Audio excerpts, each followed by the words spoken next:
Bonjour, je suis Fatiha El Hilali et je vais vous parler du cycle de Krebs. Le cycle de Krebs est un ensemble de réactions chimiques au sein de la cellule qui a pour but de produire de l'énergie. C'est les unes énergétiques de la cellule. Et ceci à partir des glucides et accessoirement à partir des lipides et des protides.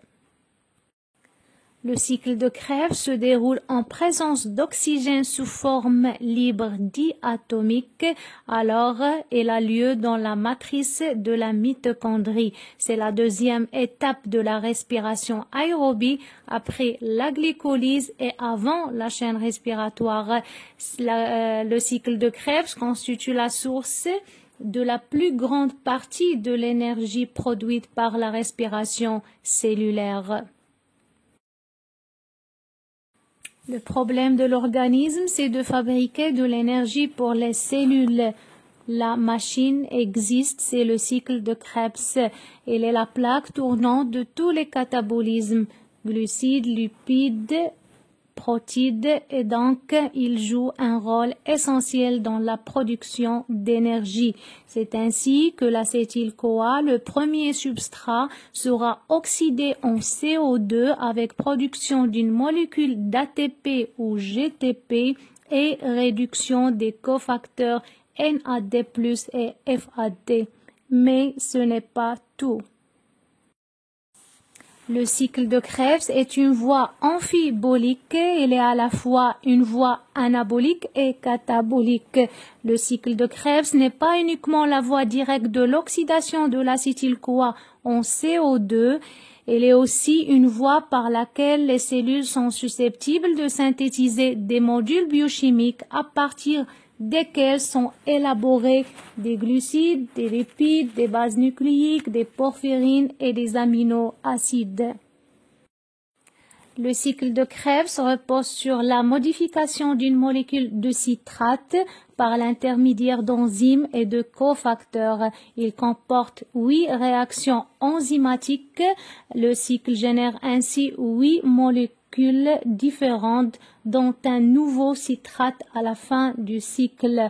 Dans l'ordre, il produit du citrate au départ, de l'isocitrate, de l'alpha-acétoglutarate, du succinyl-CoA, de succinate, du fumarate, du malate, de l'oxaloacétate et du citrate régénéré à l'arrivée. Le citrate étant reformé, il s'agit donc bien d'un cycle.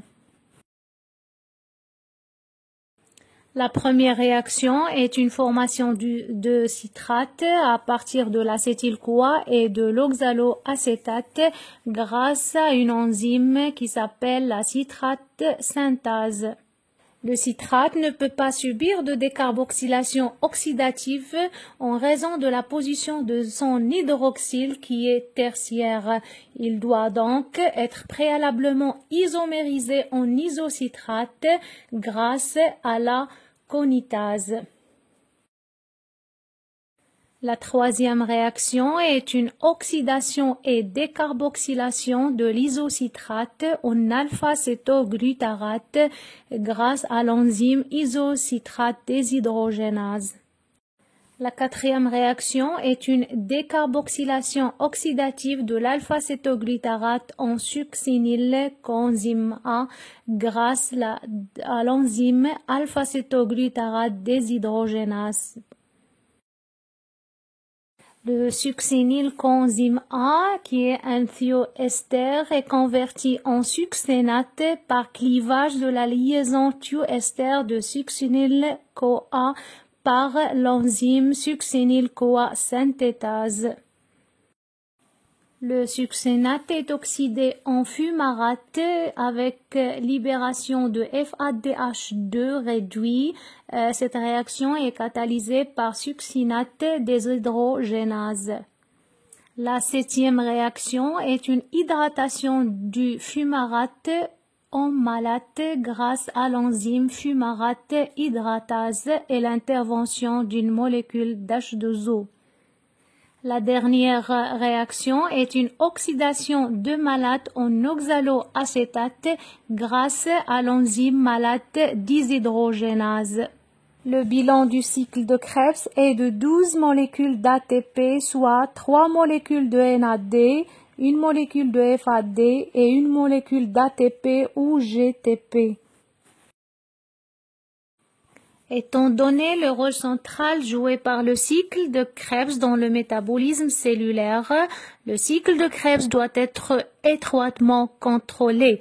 Les deux plus importants points de contrôle sont situés au niveau des enzymes allostériques que sont l'isocitrate déshydrogénase et l'alpha-cétoglutarate déshydrogénase. C'est ainsi, l'isocitrate déshydrogénase est stimulé par l'ADP et NADH et ATP sont des inhibiteurs. Pour l'alpha-cétoglutarate déshydrogénase, elle est stimulée par le calcium et inhibée par les produits de la réaction, le succinyl-CoA, le NADH et une charge énergétique élevée. La régulation de cycle de Krebs repose également sur la disponibilité du substrat et l'inhibition par les produits de réaction. Merci, Dr. Fatiha El Hilali.